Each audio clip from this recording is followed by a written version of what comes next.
There's gonna be winners and losers post-election.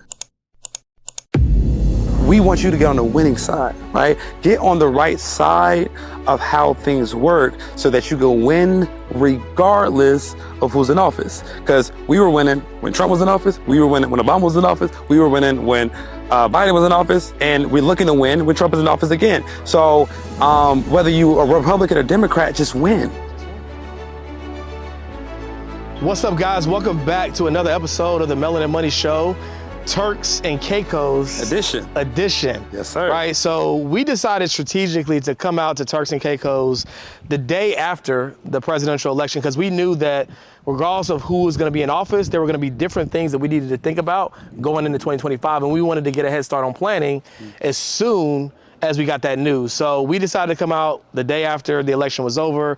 And now we all know that Donald Trump is in office. Now, whether you voted for Donald Trump or whether you voted for Kamala Harris, that's up to you. What we're here to do is not be a political show, but to show you how you can win your way to wealth regardless of who is in the White House. So when it comes to tax strategies based upon certain policies that we think Donald Trump is going to enact, or investing strategies that make sense based upon the policies that he is going to favor, that is exactly what we are going to talk about in today's episode. Yeah, and I think the bigger point about this is, like, you can win, like you said, you can win regardless who's in the office. You just have to position yourself to win, right? And like, as much as I believe that everybody should vote, and we encourage everybody to vote, if the vote didn't go out in your favor, that don't mean you just give up, right? Because you have to deal with this in the next 4 years. So you need to ask yourself, now that Donald Trump is in office, how do I win based off the decisions that I know he's gonna make, right? And I think that more people need to realize that, because, like,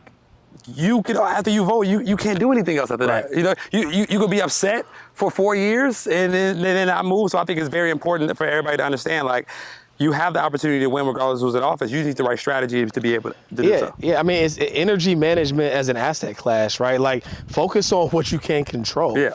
You can control the act of you going out and voting, right? You can't control how that translates to who ultimately ends up in office unless you have the ability to control everybody who votes, right? So because of that, let's focus on some things that we can control so we can start building more wealth and save more money in taxes in 2025 and beyond, right? Yeah. So you want to kick us off? Yeah, so I think from a tax strategy, there are a lot of potential advantages that Donald Trump says he's going to do.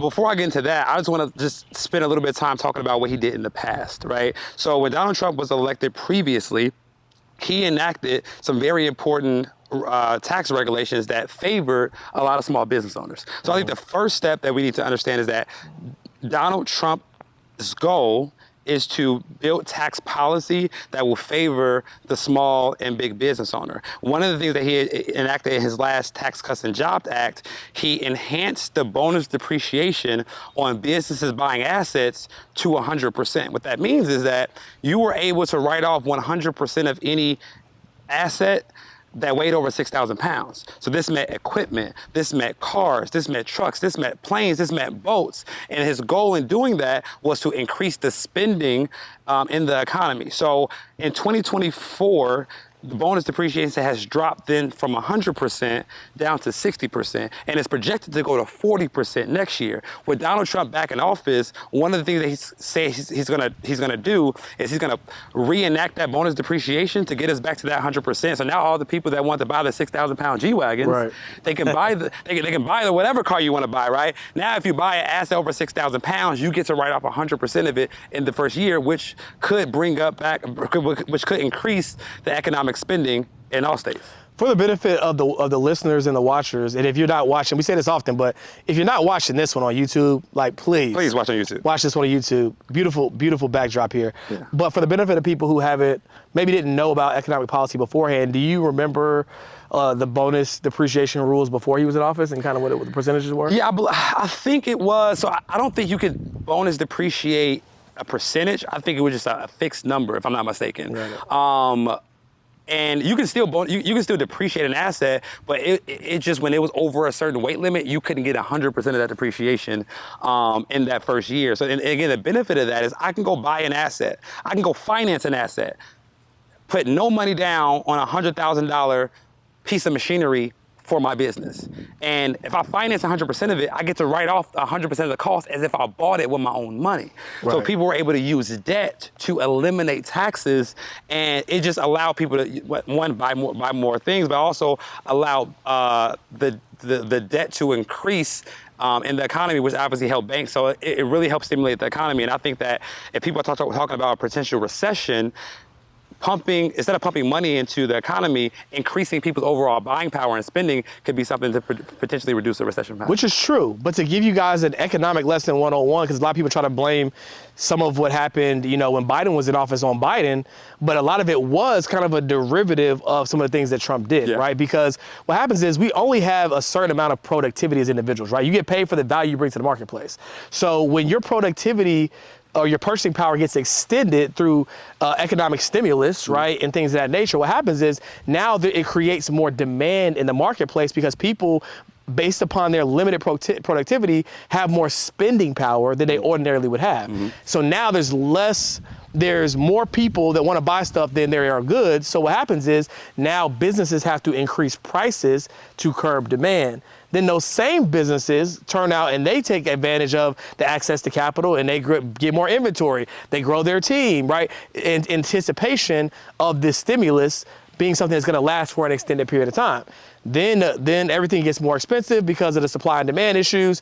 And then ultimately what happens is those same businesses at some point now, like they're not getting the same level of demand because the Fed comes in and raises rates. Like, oh, well, shoot, like homes are too expensive. Everything's too expensive. Our job as the Federal Reserve is to control all that. Let's raise rates to curb spending. So then rates get raised, right? And then now those same business owners who spent more money on inventory and staff, they now are having a higher debt load for whatever stuff that they were financing. And now people who ordinarily were spending aren't spending as much.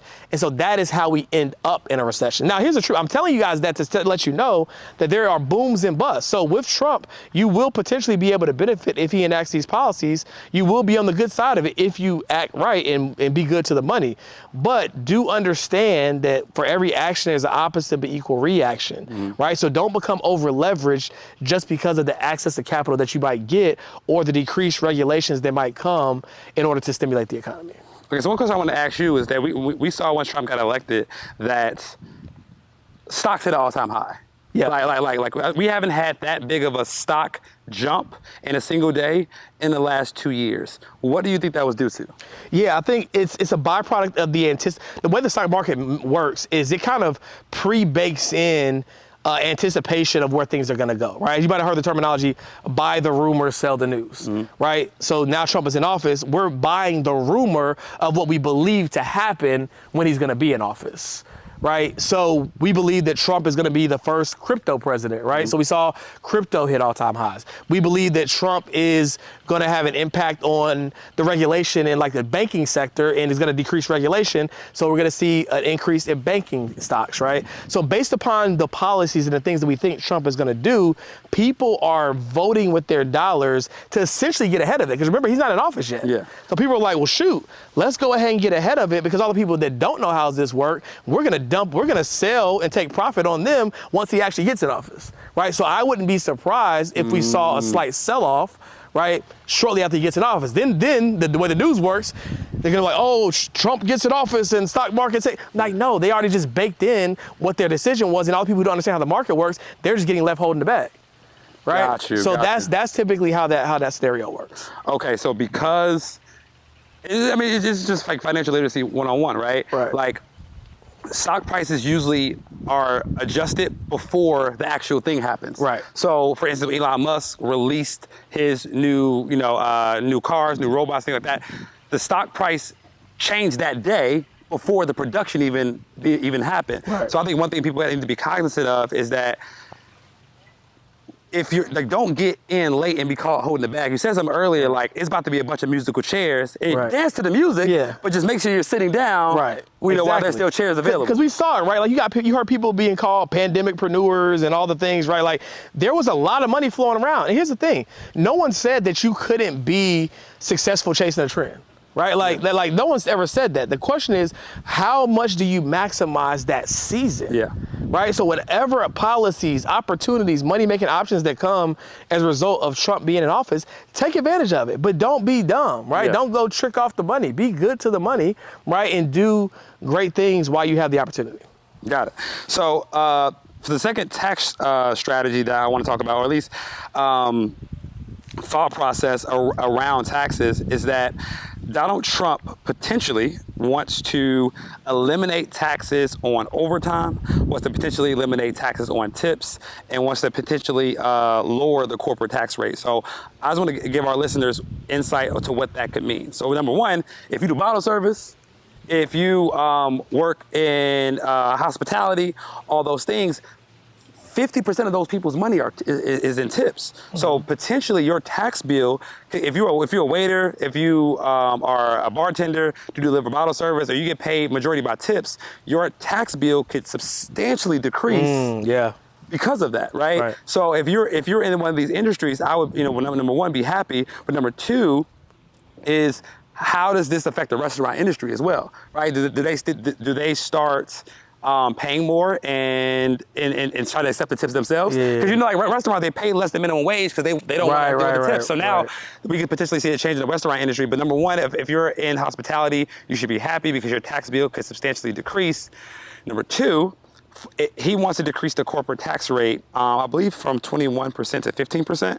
And this, for me, especially with the way we advise our clients, this would have a drastic change on, are we incentivizing people to upgrade their entities into C Corps versus S Corps? Because the highest tax bracket you're gonna be at is 39% if you're an S Corp, but this is 15% as a C Corporation. It might make sense for a lot of small business owners to make that C Corporation election status to just pay the 15% up front and then be able to use other strategies to get the money out the business without having to pay high ordinary income taxes. Big facts, big facts. And so I touched on it a little bit a second ago when you asked how the stock market works, but I want to just dive in just a little bit further.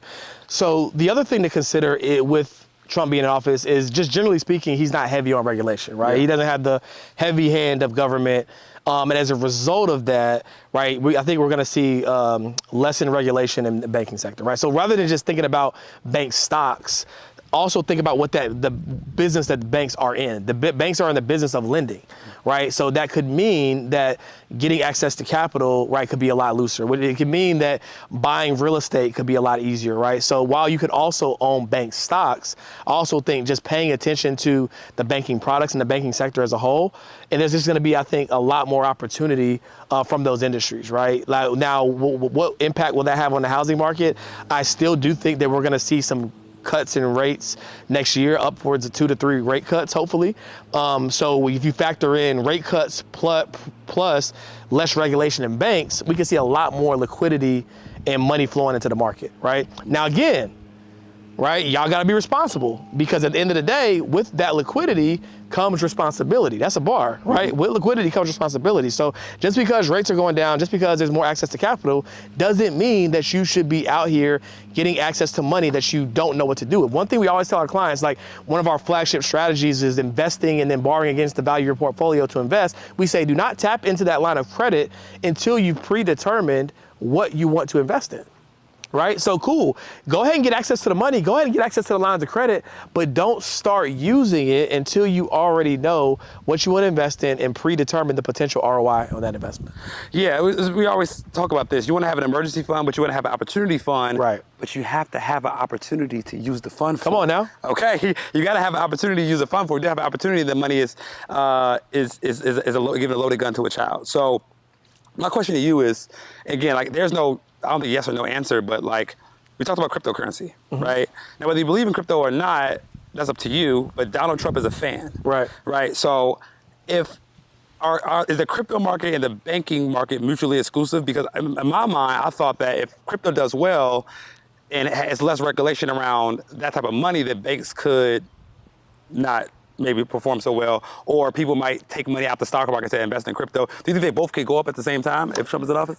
I think they could both go up at the same time, because I think there's the crypto market is still very new and the banking market is a lot more expansive and diverse. So even if people are pulling out deposits to invest in crypto, that's not going to change the fact that the majority of people who need lending products are going to go to the bank. Yeah. Majority of people aren't savvy enough to borrow against their crypto, portfolio. right? It's too volatile. Yeah, you know what I mean? So I think that, yes, we might see a decrease in deposits or the more money being shifted to the crypto market, but I do believe they both can still go up at the same time because there's so much that still rely on the banking industry when it comes to lending and infrastructure and things of that nature. I do believe they both can go up at the same time. Okay. So let's talk about everyday people, right? I'm an everyday person. I want to position myself to have a better financial year in 2025 than I did in 2024. What is something that a common person can do to better their financial situation while Trump is in office?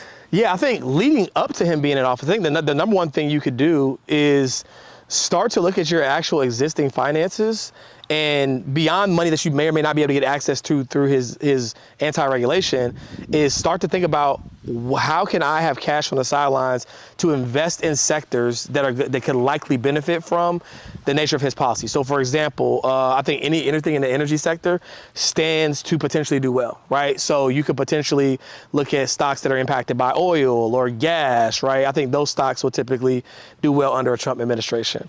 Other than that, I think that I would try to get a lot more money into the stock market in general, because when you see decreased regulation in banking, the only caveat to that is there's an inverse relationship to interest rates, right? So if interest rates go down, that means there's less incentive to save money. Yeah. If there's less incentive to save money, then where does the money need to go? It needs to be invested, yeah. Right? So it doesn't mean that bank stocks in and of themselves won't do well. It just means that you need to get more money in the market, because we're gonna see the market potentially climb to continual all-time highs because people might be de-incentivized to save. Yeah, let's unpack that for a second. So because I don't think a lot of people understand why when interest rates go down, the stock market goes up and vice versa, right? And I think this is a good economic lesson. So if interest rates are, let's say that the interest rate on a savings account is 4%. Yep. Right? That means like my money's gonna grow 4% with no risk. I don't do no risk, yeah. No risk. So it's like, okay, cool. Well, let's say in the stock market could give me 7 or 8%, but if I'm near a retirement, I'm kind of okay with that 4%. Right. Give me that CD, give me that savings account. Yeah, right. That means that high interest savings account is gonna be at 5%, right? But in the inverse, if interest rates drop to 2%, that means if I put my money in a savings account, my money's only growing 2% a year, which is not even keeping up with inflation. Right. Which is like, okay, well now, since I'm losing money by keeping it in the bank account, I need to put it somewhere. Right. And I got the stock market, I got real estate, I got crypto for the most part. So that incentivizes more people to invest, and the more people that put their money in the market goes up. And that's why we had interest rates that were so low from 2008 up until like a year and a half ago. Yeah. Right? Because it's a way to manipulate to a degree. Like, how can we want to de-incentivize you for keeping your money in the bank, right? Money needs to be moving, and we need to find a way to incentivize you to do that, right? And that's by lowering the interest rates to literally lower than inflation. So you're literally losing money. They're telling you what they're doing. Like, you will lose money if you keep your money sitting here. Keep your money in motion, right? And you might ask yourself, well, why would the banks be okay with that? Because that means that if the interest rates on savings accounts are low, the interest to borrow is also low, right? So you're okay with borrowing money because it's close to little to nothing, free money, right? So it's like, that is what stimulates. That's why I said earlier, I believe that banking can go up at the same time as crypto, because if interest rates come down, all those lending products, right? People are gonna be leveraging, like, people don't pay attention to economic cycles for whatever reason, right? They don't pay attention. And so when rates are low, people are gonna forget what happened. They're gonna forget about anything about a recession. They're gonna say, oh my gosh, it's easy for me to borrow money. Let me go get this money. Let me go buy more houses that I don't need. Let me get all these Airbnbs. Let me they're gonna forget what happened. Yeah. And as a result, the music's gonna be playing, everybody's gonna be winning, and then hopefully you were good to the money when the music stops. Let's talk about the past, because it's talking about economic cycles. And a lot of people don't study the past, therefore it's harder for them to predict the future. Right. Right? In 2020, right before the pandemic happened, and even during the pandemic happened, interest rates, to make sure people spent more money, interest rates dropped. And we saw all these stocks increase. It was everybody grabbing money. We saw everybody investing money. We saw everybody using money. Like, if that happened before, and the same president that was back in office or was in office previous to that, is back in office and he's really gung-ho on making sure like taxes are reduced and bank regulation is reduced, like just don't miss out again. Right. Because a lot of people missed out on investing money in 2020 and getting 2%, 3% interest rates, and they looked up interest rates at 6-7%. They can't afford a home. They're like, man, if I get the opportunity again, I'm gonna take advantage of it. You might have the opportunity again. Right. So be in position to take advantage of it. Big facts. Yeah, like you gotta have money on the sidelines, and if you get access to the money, again, just don't do stupid stuff. Yeah. Like, again, Carter talked about the tax strategy and being able to buy the vehicles or whatever, but you still gotta make the payment. Yeah. Right? Yeah. So if your business can't substantiate that expense, right, or if you don't have enough income to even have a tax problem, don't buy the G-Wagon, don't buy the car, right? Like fundamentals don't go away with access to more money, right? Fundamentals don't go away. So to that end, in the stock market, fundamental analysis tells you what to buy, right? Because fundamental analysis is analyzing, right, like the fundamentals of the business. Has the balance sheet healthy, right? Like, so that tells you what to buy. Technical analysis tells you when to buy it. Right? Like the reason why people lose and lost their shirt during the GameStop era and all that stuff is because the fundamentals on those companies were trash, right?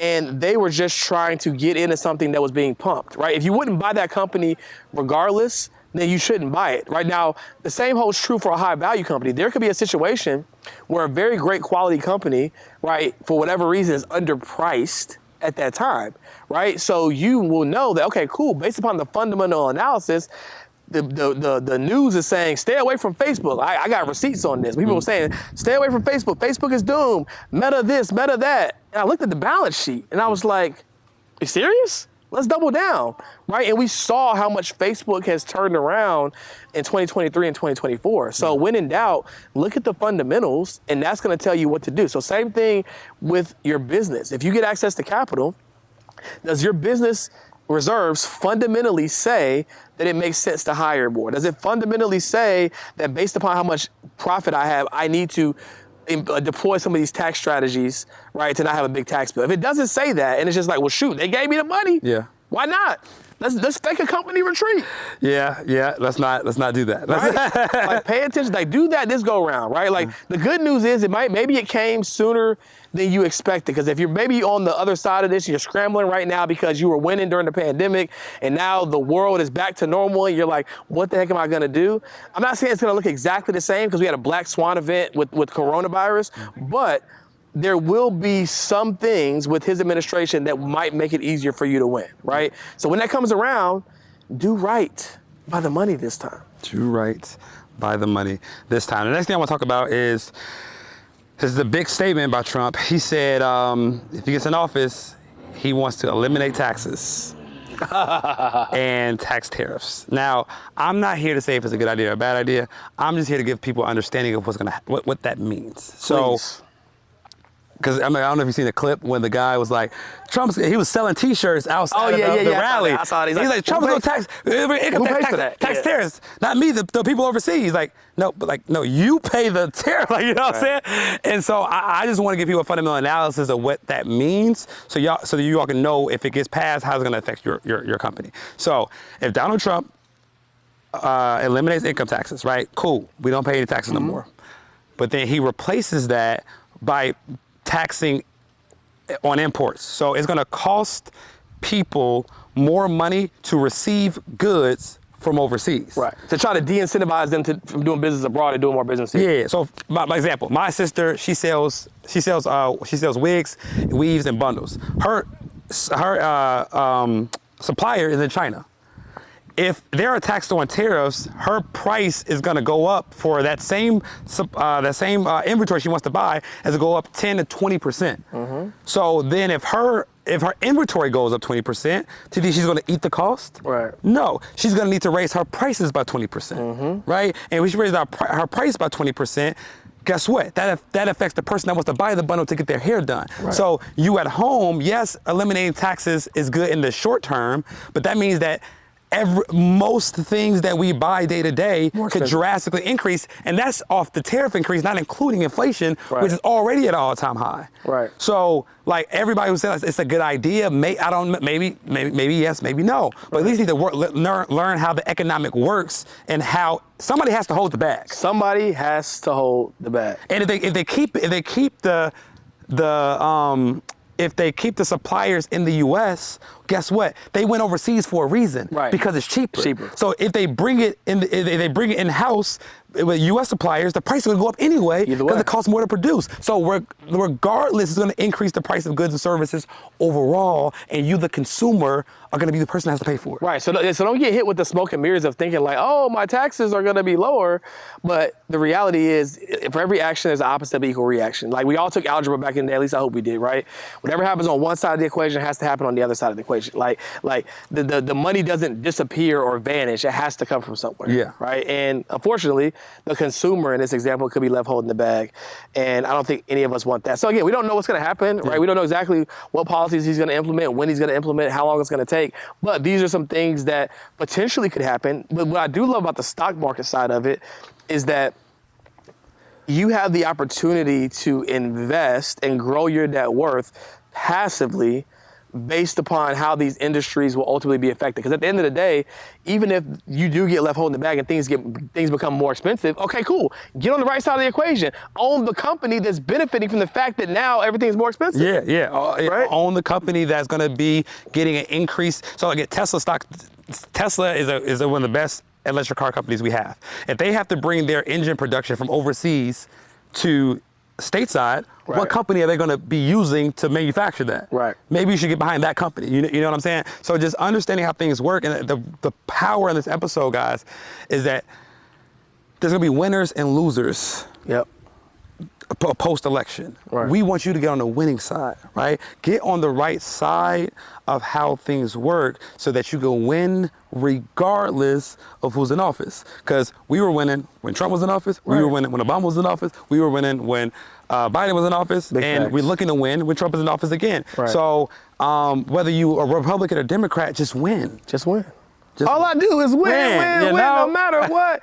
But yeah, again, guys, it's always with all of our episodes, we want you to take away at least one thing. You don't have to implement every single thing we recommended, but like at least take 1 to 2 key nuggets, right? Evaluate your plans for 2025. Start to put some money on the sidelines for opportunities. Start to invest now, right? Like one of the things I think I said on the beginning episode, like buy the rumor, sell the news. Like you almost have an opportunity to legally front run these stocks, right? Yeah, like legally. It's like, so for example, if there's gonna be less regulation on Bitcoin when he's in office, then guess what? Like if you start investing in Bitcoin now, even though like, yes, there might be a slight sell-off, like once the actual thing is implemented, long term, that decreased regulation is gonna make it go. So we're not saying that you shouldn't buy like when he's in office. All we're saying is if you can buy now, you're gonna get some more upside, and then when he's in office long term, being able to benefit from it in perpetuity. So. That's my take. Thank y'all for tuning in to another episode of the Mel and the Money Show, Turks and Caicos edition, right? Obviously, y'all might have been able to tell, right? We did this outside during the sunset, so in one way or the other, this episode had to end. The sun is gone. We'll see y'all in the next one. Peace. Peace.